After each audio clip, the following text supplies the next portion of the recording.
All right, guys, we're going to go ahead and get started. I'm sure there'll be more folks joining us as we get going here, but this is our broker chat call. For those of you who don't know me, I'm Tom Fulkerson. I'm the qualifying broker for the Heart of Atlanta Group. I am thrilled that you all are here. I hope that you will participate with your thoughts, questions, ideas. We are actually going to talk about an issue that I am dealing with, and I know that Deborah Blue, our broker at the Midtown office, is also dealing with the same issues. And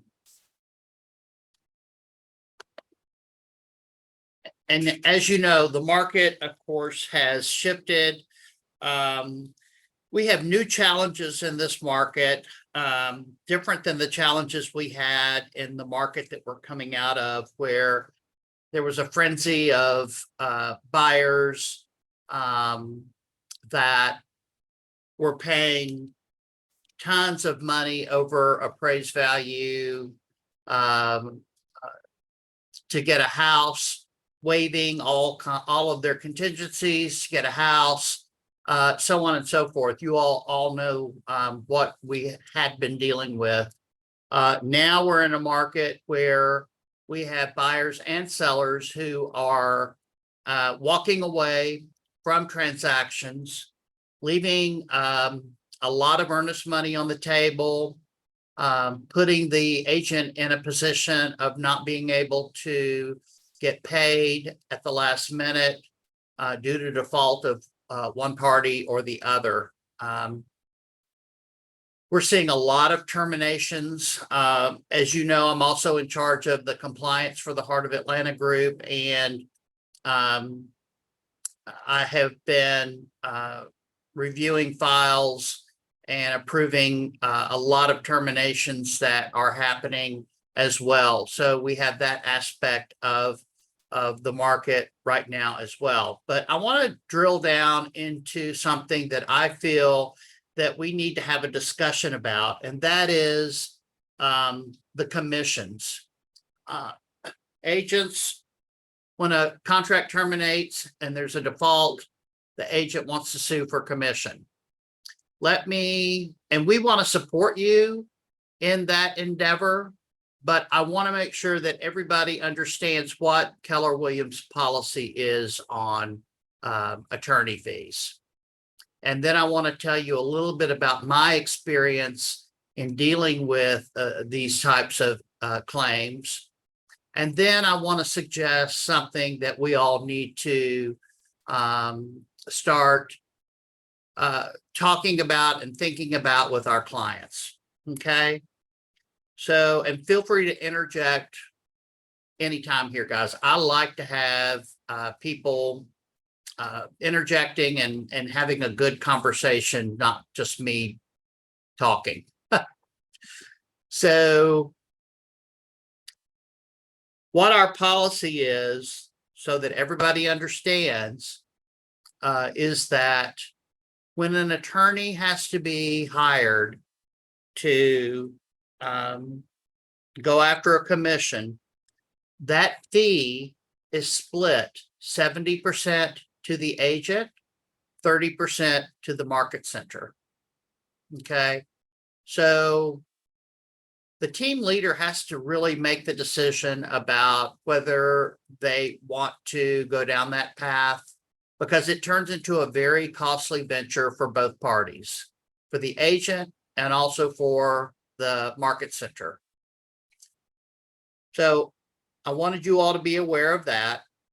There's also a lot of feeling amongst leadership in the market centers that we don't want to be known as a group of agents that sue our clients. That doesn't really serve us very well in the general population and our reputation. So those are a couple of things that I want you to consider.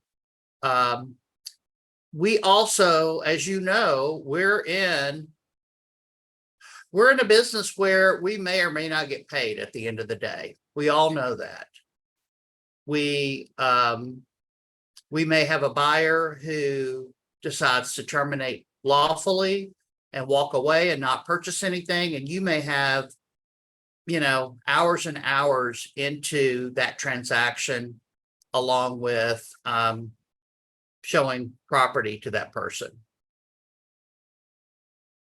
I think we're frozen here. Can you all still hear me? Sounds like we're frozen. Yes, Tom, we can hear you. You're fine. Maybe we're okay now. Yep. We also have sellers that invest months and months and months of marketing time, and at the end of the day, that house may not sell. They decide to take it off the market, and you don't get paid. So the bottom line is, we are in an industry where we oftentimes don't get paid for our work. So I want you to keep that in mind as well. The other issue is, I have had a lot of experience dealing with arbitration, dealing with attorneys, dealing with judges. And I will tell you, in my experience in dealing with these folks, is that the agent never gets paid their full commission. Okay. I've had experiences where out of let's just say a $12,000 commission, I've had, looks like we're frozen again. I've had a judge award our agent $800. And then we have to pay the attorney fees. I've been through arbitration where on a $16,000 commission, we were able to get $10,000. After the attorneys were paid, I think the agent walked with $6,000. Okay. So I'm telling you these stories because we want to support you and we want you to feel supported. But at the same time, you've got to understand that we're kind of fighting an uphill battle in terms of trying to get you money that you may or may not receive at the end of the day, regardless. And I know that sometimes it becomes a matter of principle. And I'm all about fighting for principle, but I would rather you go out and get another buyer or get another listing and sell another house than wasting time trying to pursue something that you may or may not get at the end of the day. So let's take a little break here, and I want you all to give me some feedback and ask me some questions about what we just discussed. And please don't be shy. Tom, is there anything that, are there specific things that are happening that are causing buyers to back out? Is it because of they're getting more cold feet because of lack of, maybe they waived everything still? I can't imagine they're still waiving things, but I guess they are. Or is there anything that you know a There's not a trend? whole lot of that going on, Laura, in terms of waiving anymore. I'm seeing contracts now that really, are what I would call a contract that we used to see, where they've got a due diligence period, they've got a financing contingency, they've got an appraisal contingency. Buyers are, I think that buyers are angry. I think that they are angry at the position they've been put in the last couple of years. And they're just changing their mind. The broker issues I've been dealing with regarding that is that they're just changing their mind. I had one buyer who got nervous because they hadn't sold their house in Druid Hills, and they had a house under contract for 1.55 million.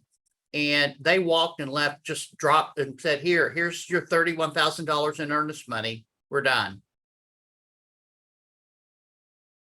Yeah. So that's what we're seeing. I'm also seeing sellers. I dealt with an issue last week where the seller just said, nope, not selling, not going to sell. They were the buyer was through all of their contingencies. the next step would be to get ready for closing, and the seller's just like, no, I'm not going to sell. I've changed my mind. I'm just going to stay put. So that agent we lost that sale. Plus the seller was under contract on a new home. And he's like, nope, not buying that either. Just going to stay put. And Tom, this is Barbara Dyer. How are you today? Hey, Barbara. Great to see you, Tom. I'm glad to hear from you. I don't see your face, but I see your name. Yes, sir.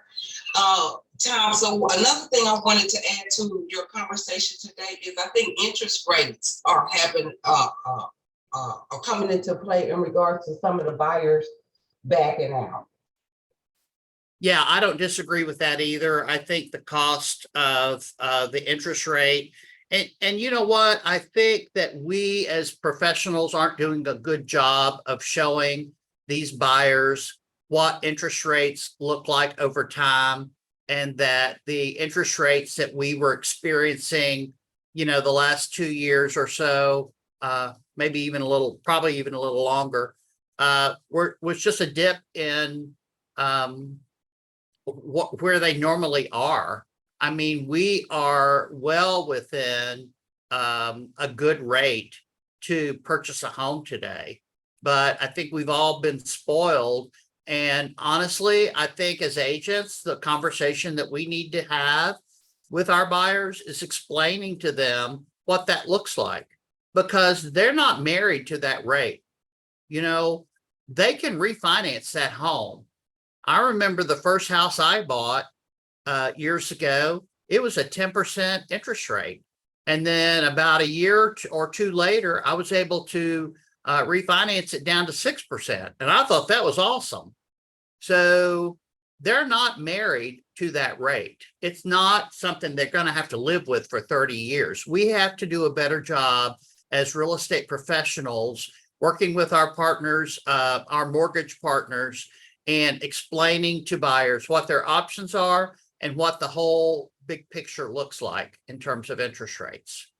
And I totally agree with you, Tom. And one of the things that I tell my clients that I run into when they mention anything about, oh, the interest rates are going up, I let them know in the years that I've been selling in real estate that the interest rates are still historically low. They are indeed.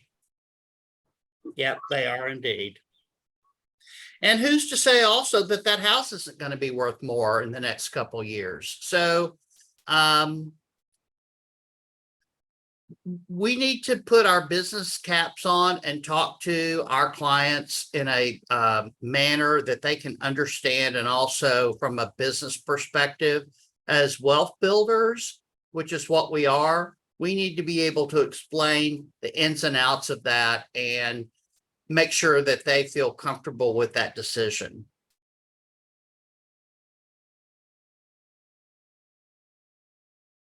All right, anybody else? Well, I can tell you some of clients that I work with, not just immediately now, but like say in the 6 months past, I was hearing a lot. There was a little bit of mistrust in the industry, which sometimes then fell over into the agent. Like, I mean, I had clients who absolutely trusted me and said, well, where are they getting this number? And they're like, it feels like they're pulling it out of the clouds sometimes, and even though things were appraising, I think some buyers that were in the market were just like, this seems like a rigged game, like there was something, like they weren't getting all the information, which was not the case. We were getting it on a daily basis as well. I would fret every time there was an appraisal, even though they always appraise, whether it was 50 over or 60 over or whatever. But I think that put a little bit of mistrust in buyers in our industry. So people that maybe are taking a break now from the market are treading a little bit lighter going in. And, but those that did buy could be concerned if their home doesn't appraise in 2 years for that exorbitant amount. Yeah, I think that's an excellent observation. And quite frankly, I think that's part of the reason that buyers are arbitrarily just walking from contracts. I think they just are rethinking where they're at do I really want to get into this? Is this really a good value? Can I really trust what I'm being told? And I think there's a little bit of anger there. I really do. Well, thank you for sharing that. Anyone else have any observations? These are all really good points, guys. I appreciate you bringing them to the table. I don't have, this is Selena. How are you, Tom? Hi, I'm doing well. Selena. I don't have any recent observations, but I noticed in this call you talked about losing commission and then you talked about retainer fee, right? It wasn't. I'm sorry, I lost you there for a second. I think it said something about retainer fees in the invite for this call, but you haven't gotten to that yet, have you? Yeah, I haven't gotten to that yet. I'm going to get to that here in Okay. just a second. Once we talk about, what we're talking about right now. Okay, so I'll just say my observation is I find that I've been in the business 3.5 years, and prior I worked in corporate America in a very process-driven area, and I find that the more transparent I am with my clients, and also the more I share with them the process, and I've started giving them assignments, like you do this, and then we'll do this. It seems to be that I don't have a problem with, I mean, I have a couple, but I don't have as much issue with people getting like really emotional and jumping in. I'm like, you got to stop and think about it first. Understand what's happening with mortgages, understand the process, understand the risks, and then I'll start showing you homes. It doesn't work for everybody, but for me, I don't have as much attrition because of that. Yeah. Well, And you so for are me, a a buyer very consult is thorough not a one. agent.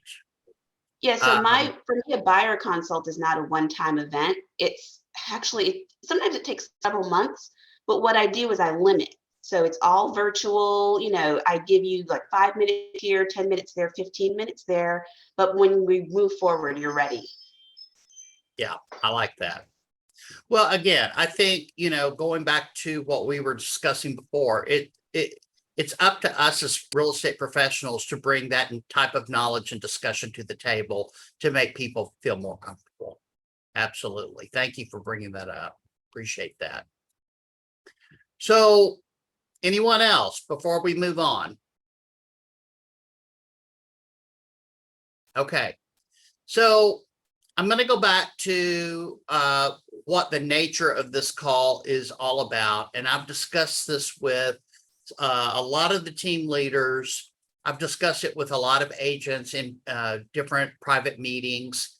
But the one thing that I think we as professionals need to start thinking about and start figuring out what our conversation around this is are retainer fees.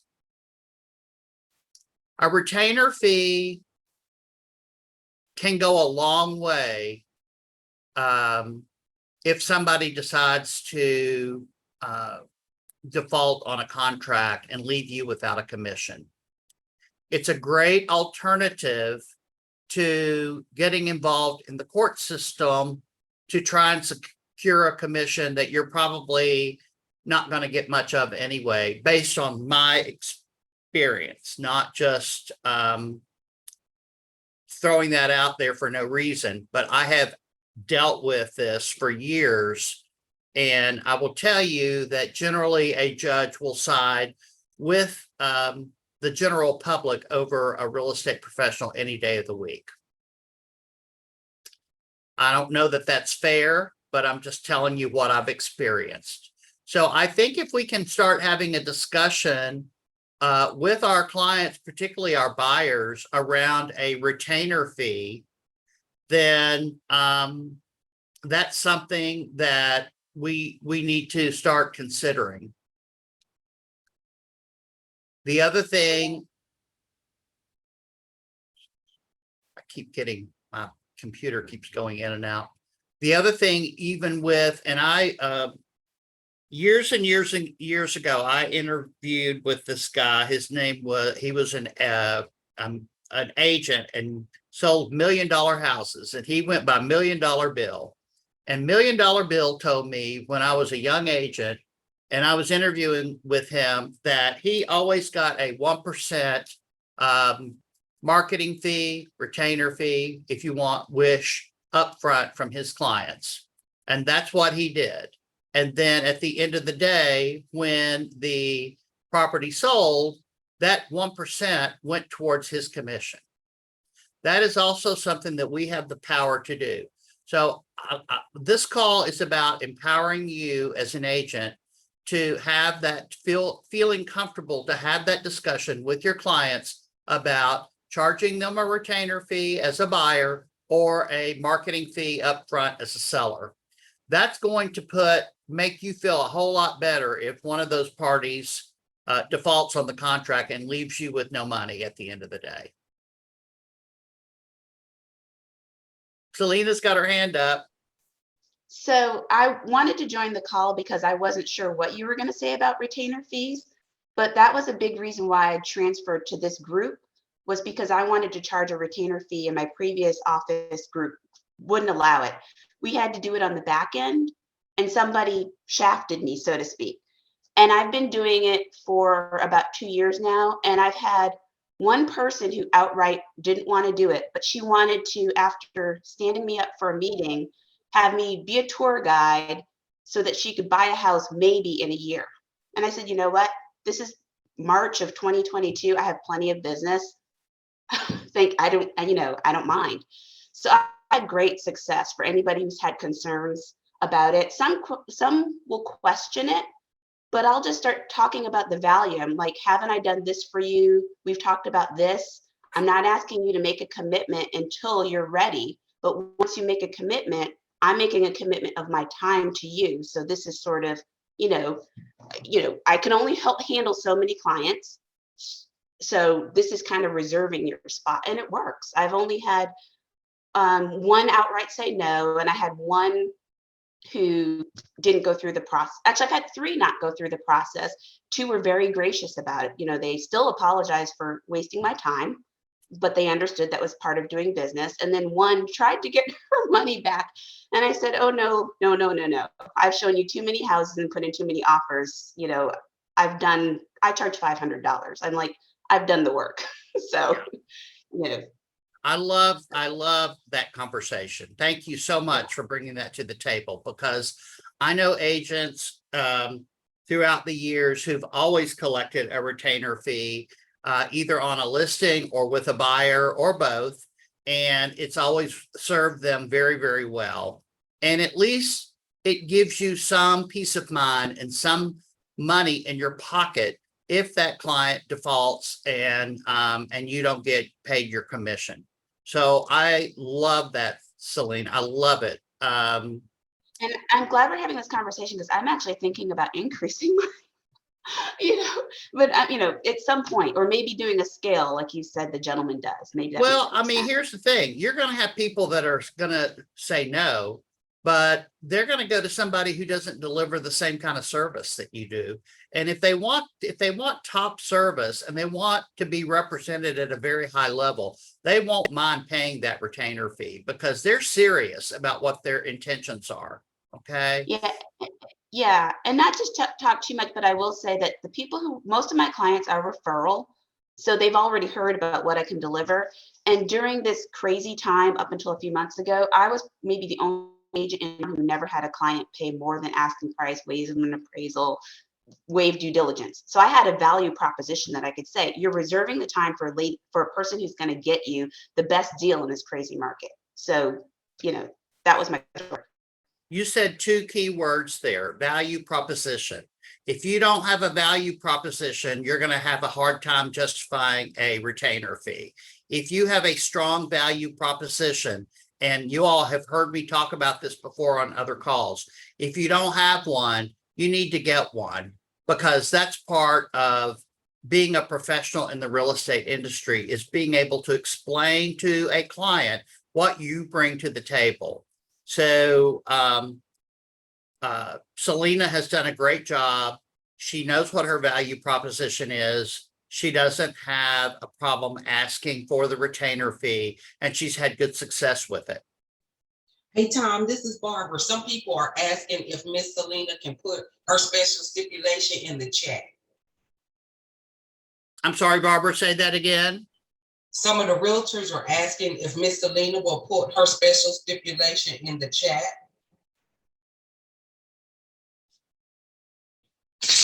You hear me, Tom? Yeah, she can put her special, Selena, are you willing to put your special stipulation in the chat? She will do that for us. Thank you, Tom. So be on the lookout for that.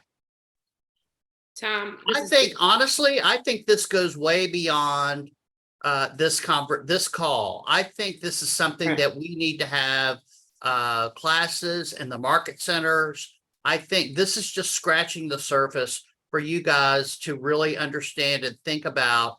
I believe moving forward, this is a critical part of who we are and what we're doing in order to separate ourselves from others and not get stuck at the end of the day with not being able to collect a commission. Yes, ma'am. Mika. yes, because my question was going to be about the payment of the retainer. And, you know, on the front side, when you're doing this, like I've started doing this with rentals and people want to pay electronically and we aren't able to. So I just wanted to see if there's some type of system that we can establish if we are going to move forward with retainers. Yeah, I think that's a good idea. You know, they had, and again, y'all, I apologize. I haven't had a chance to look this up, but the old retainer fee used to allow the money to go directly to the agent. I don't believe it allows for that anymore. Barbara, do you have any insight into that? All funds go through the broker. Okay, they, in the past, they had modified that agreement so that it was actually was able to be paid directly to the agent. I think they changed it back probably 2 years ago. You're absolutely correct. And Probably due to, you know, some funky things going on with agents and retainer fees would be my guess. So yeah, that retainer fee can be sent to the broker. Broker holds it. They can either decide to go ahead and give it to you up front if that's the way you've negotiated it, or you can wait and see and get it on the back end. My suggestion would be, and I'll talk to the team leaders about this, is that if you negotiate a retainer fee, they need to go ahead and cut you that check up front. Because what I've found, Tom, is they say you could do a money order or a check or something like that. Can't send it electronically. And I'm not sure if there's a specific account that's set up that the retainers can be accepted into, because our earnest money accounts cannot be intertwined with this retainer money account. So I'm sure we'll have to go deeper on that to get some. Yeah, I'll have to clarity. get with I'll get with John Sherman here in the MCA office in Decatur, find out. He's been an experienced MCA for a long time. We'll figure out what we need to do. But yeah, we can't really intertwine or intermingle those funds with earnest money. You're right.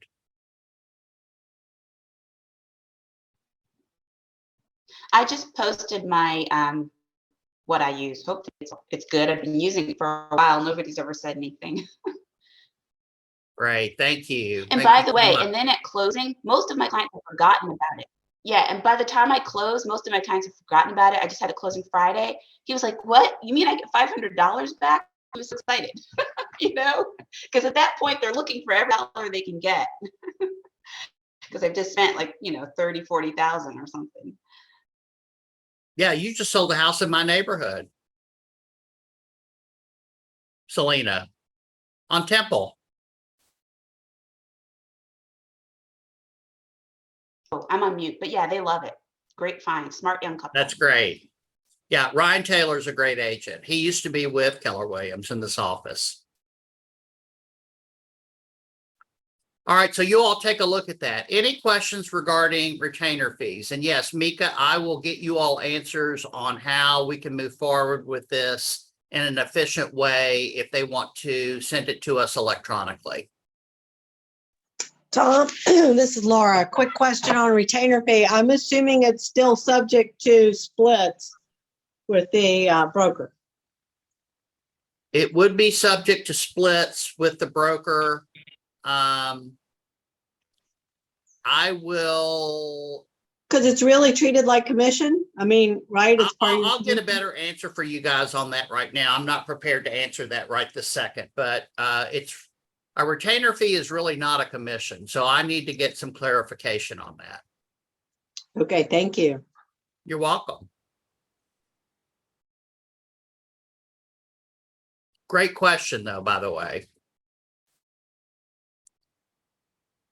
Well, if Selena was reimbursing them, I just read the step. If you're reimbursing them at closing, to me, that's coming back out of your commission at closing, like, you know, sort of it's a wash. So it is sort of like commission.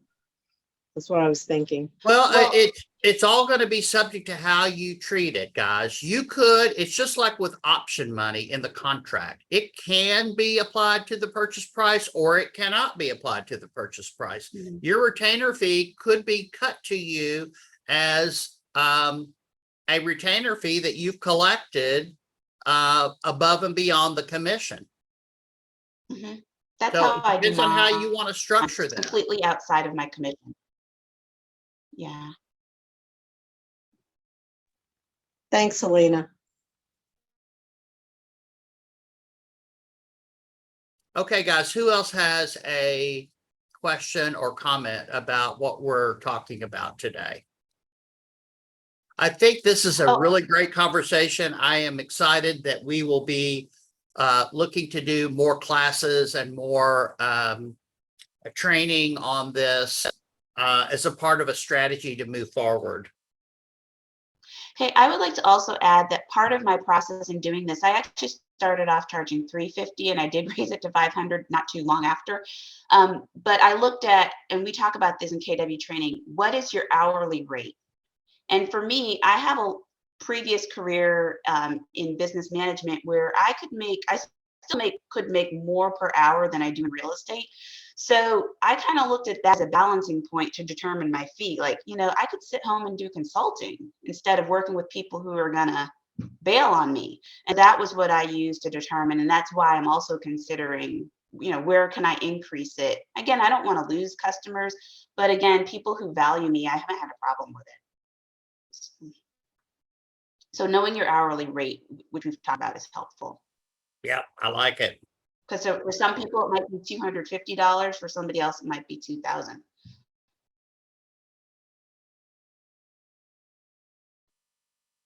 Great things to think about. Great conversation. Anybody else have anything they'd like to add? Is there any other topic you'd like to discuss today?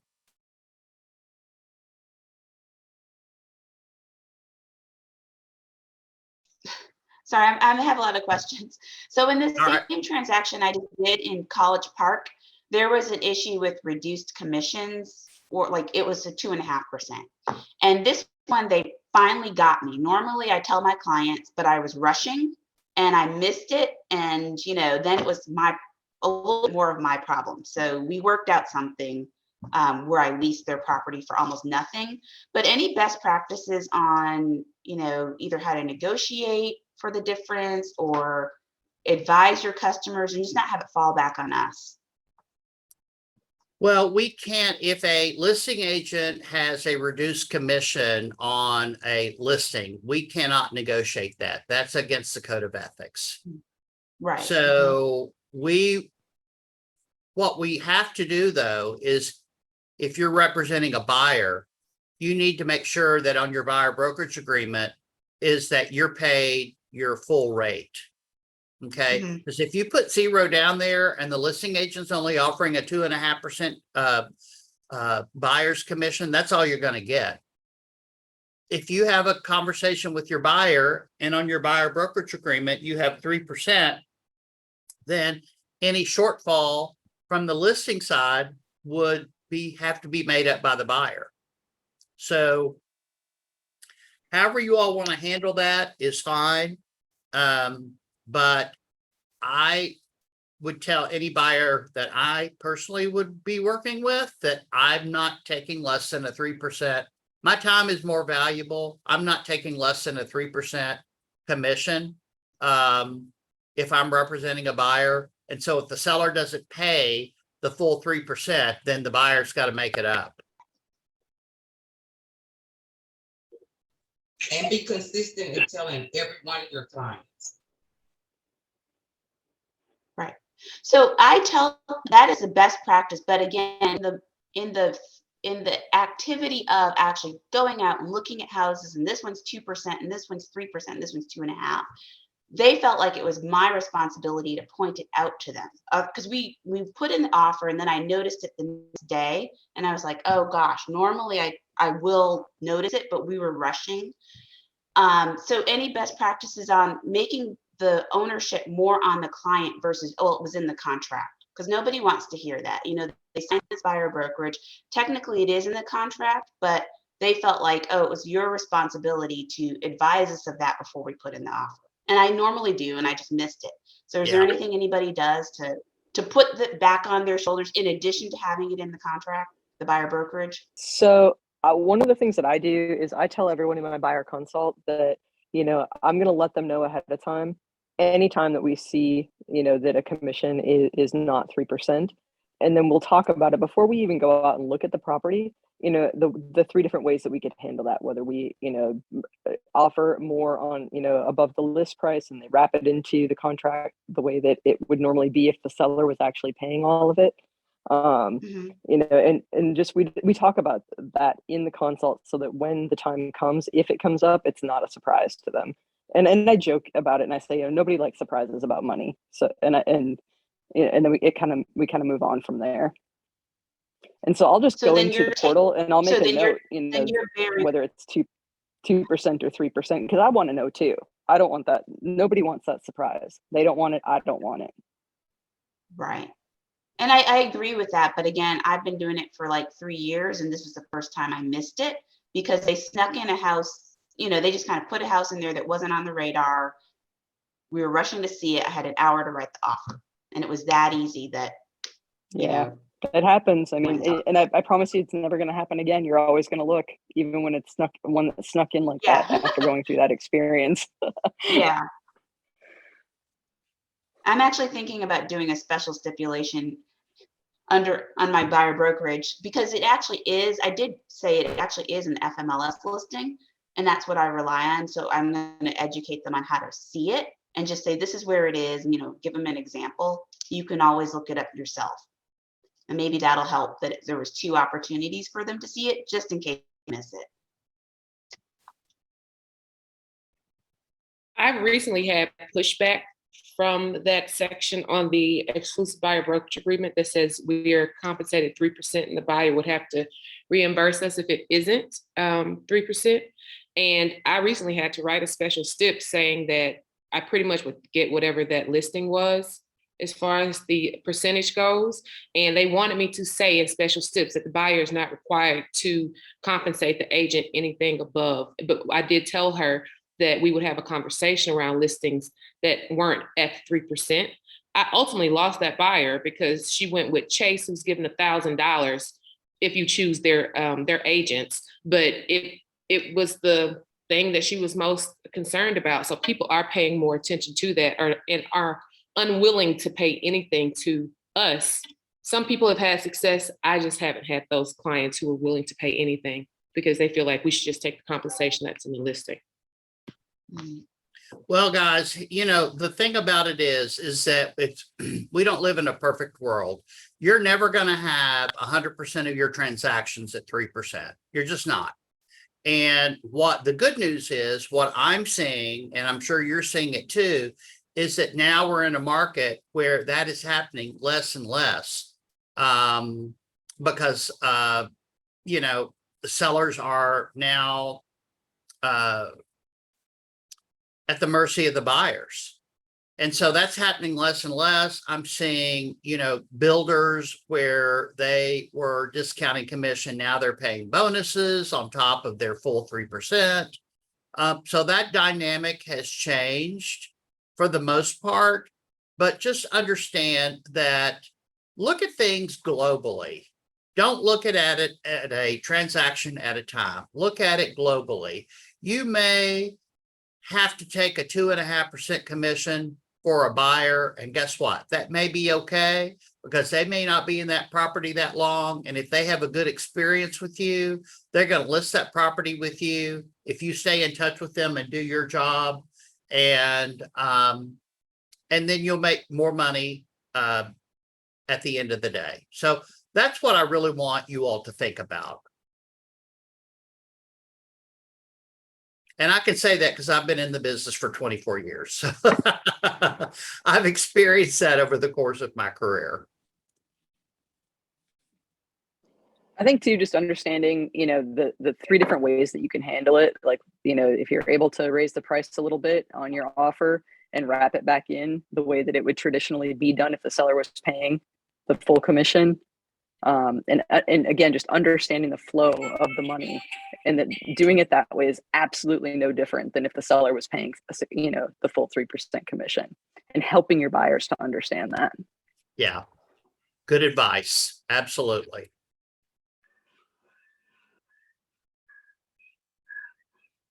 Anyone else have anything? We got about 15 minutes left, but I don't want to hold you guys up if we don't have anything else left to talk about. Yolanda, do you have something, dear? Hey, I'm sorry. Did I raise my hand? No, I just saw your name pop up on the screen. Oh, good. Well, actually, I don't, but I could, because you did touch on quite a few things this morning or this afternoon that I absolutely experienced.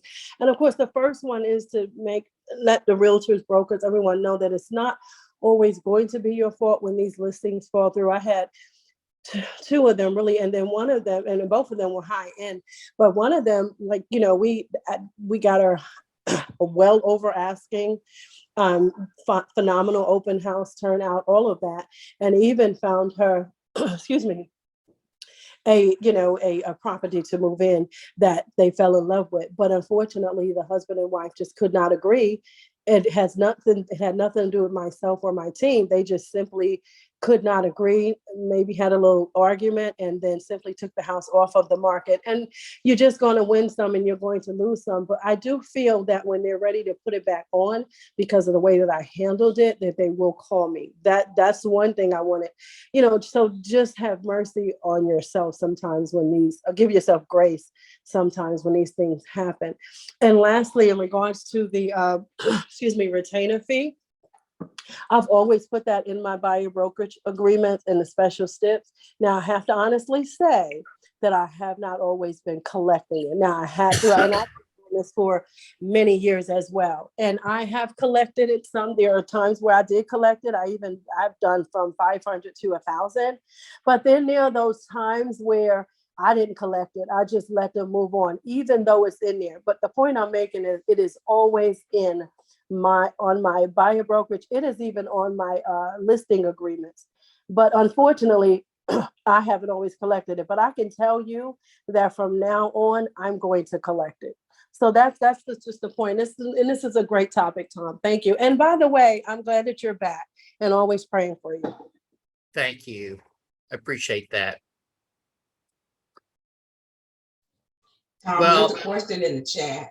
There's a question in the chat, Tom, from Mr. James Sims.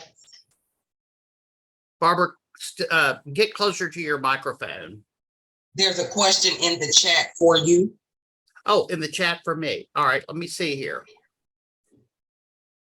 What happens if the home doesn't appraise at the price when wrapping that commission into your offer? Sarah, you brought that up. Do you want to address that? Have you Sure, ever I had can. that I did issue it. happen? Yeah, it's one of the things you certainly have to be careful of when you're looking at the comps, and and advising your clients on the price that makes sense for that property, is to be sure that $2,000, $4,000, $5,000, whatever it is, you're confident it's going to appraise with that included. And just make them aware that, hey, we can do this, but there's a small chance, and that it might not appraise. And if that's the case, then we've got to figure out plan B. And then you talk about what plan B is. Again, nobody likes surprises about money. And so if they're prepared for all the different things that can happen, it's, it's generally not a big deal. You just move on to the next, pathway forward. Right. Right. Hey, I want to But you touch get on an what A, but you get Yolanda. an A for effort for trying. I wanted to go back to what Yolanda just said, just for everyone on the call. It might have been at my old office or this office or probably both, but I was advised, make sure if you charge a fee that you charge it and collect it consistently. Otherwise we could run into problems, is what I was advised. Yeah, that's a good point. If you're going to do this, do it with every buyer because it could result, if somebody complained, it could result in a fair housing issue. We want to avoid that. So it's just like with everything. If you're going to do it, you have to be consistent about it. You can't just pick and choose. So Tom, I have a However, I will say that if you're consistent about it and they don't want to do it and you agree to that, at least you had presented it. And I don't think that would constitute any ill wrongdoing. I have a question. So with that saying about want to stay clear of fair housing, so would it be better to do it as a percentage so that, excuse me, between those clients who can afford more, as percentage wise, as far as like saying, okay, I'm gonna charge you $250, I may charge you $1,000, I may charge you $2,000.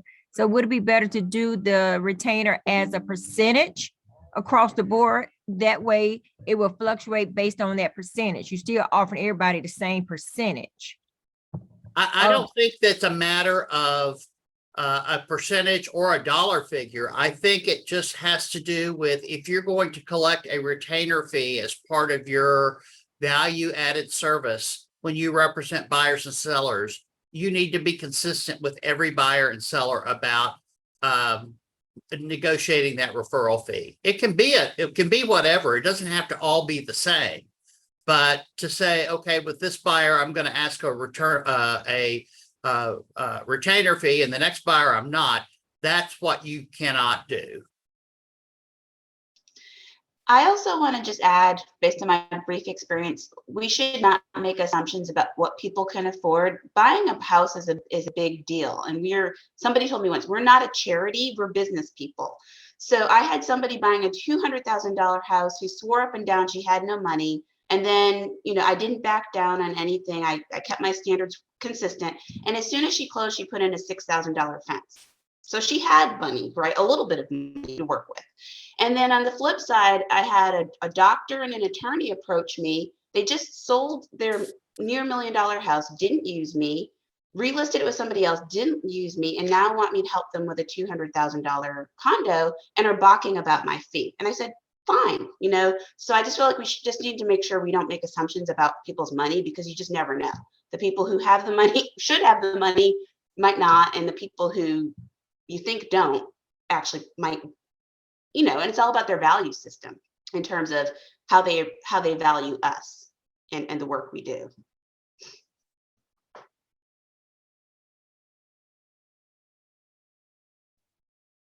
I think Anyone else have anything they want to bring up? Yeah, Tom, this is Barbara. I think Selena is correct. And I think one of the reasons why our buyers have the mindset of not paying realtors representing them is because over the years, one of the things that we've said to the buyers is that the seller pays for your buyer, for your realtor and their realtor. We've said to the buyers over the years that you don't pay commission. The seller pays commission for both. And I think that's one of the things that goes back to the education part where we have to re-educate these buyers. We do have to re-educate them because guess what? The market today is not the same as it was 6 months ago. The market today is not what it was 5 years ago. And so things change and you're absolutely 100% hit the nail on the head. We've got to educate the buyers and the sellers about what's going on in the market. Okay, that's our value. We just don't go and show houses and collect a commission. We need to know where we are in the market, what's going on in the dynamic in Atlanta or wherever it is you're selling. And guess what? Every market's different. The market in historic College Park is totally different than it is in the in-town market. And so the more you know about what's going on in that specific market, the better off you're going to be. And it's our job to educate these folks about that. Nick, hi, Nick, you got your hand up. Hey, good afternoon, everyone. Hey, Welcome back, guy. Tom. I've been just listening and observing, and definitely some great information, and kudos to those that have been able to collect retainer fees and also, the other fee as well. But what I've found out is, I don't know why this is so prevalent in the real estate market, is that the buyers and sellers always try to count our commission. Like, they're always concerned about how much money the real estate agent is getting. Even they don't understand that we have brokers that get us a part of that split. But I've noticed that they definitely try to count your pockets, which it is what it is. But, I still don't allow them to try to reduce my commission, because, that commission may be a big commission to them, but that's part of doing business. So I have noticed that, and I just wanted to share that. Thank you, Nick. I had a conversation many years ago with a client who was trying to negotiate my commission, and I got into a conversation with them about, I'm like, well, okay, well, what do you do for a living and how do you get paid? Okay. Do you discount your services to your clients when they come in to see you for whatever business they're in? And that generally will give them a little better perspective about what we do for a living. Sarah, you have your hand up. Yeah, Tom, in addition to educating buyers and sellers on the market that we're in, I think it's with speaking to the commission specifically, it's also important to educate both parties, but especially sellers, on why the commission is on the seller side of the settlement statement. And that it comes down to, trying to make homeowner affordable for especially first-time buyers. And I mean, that's why it was changed to be that way in the first place. Because I think once sellers understand that and realize that it's about, accessibility to wealth building, they're less hesitant and resistant to paying the commission for, and I'm putting this in quotes, but nobody can see me, for the buyer's agent. Yeah, absolutely.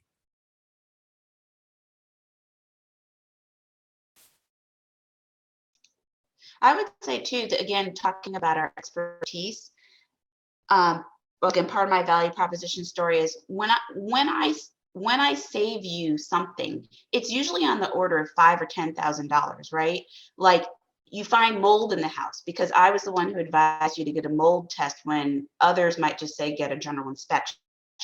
Or we discover like that you avoided a house with water issues in the basement because I called around and, whatever.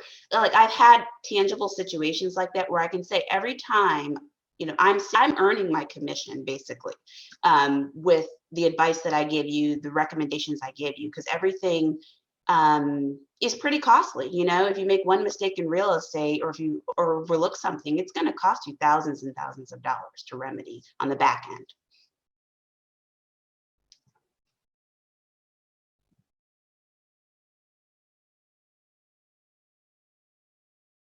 Great. Anyone else?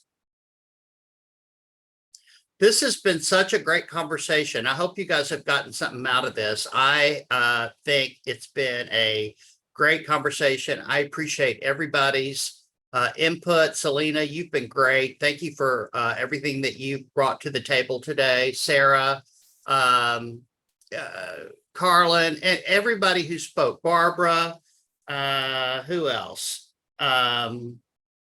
I know I'm missing somebody, but I appreciate you all joining us. I hope that you find this type of conversation helpful in your everyday business. That's what we want to do. And I appreciate you joining me today. We will have an announcement for our October schedule coming up very soon. So please pay attention. If there's ever a topic that you'd like us to go into, feel free to email myself at tomfulkerson@kw.com, And we will make sure that we put that on the agenda for a conversation. Hope everybody has a great week, and we'll see you soon.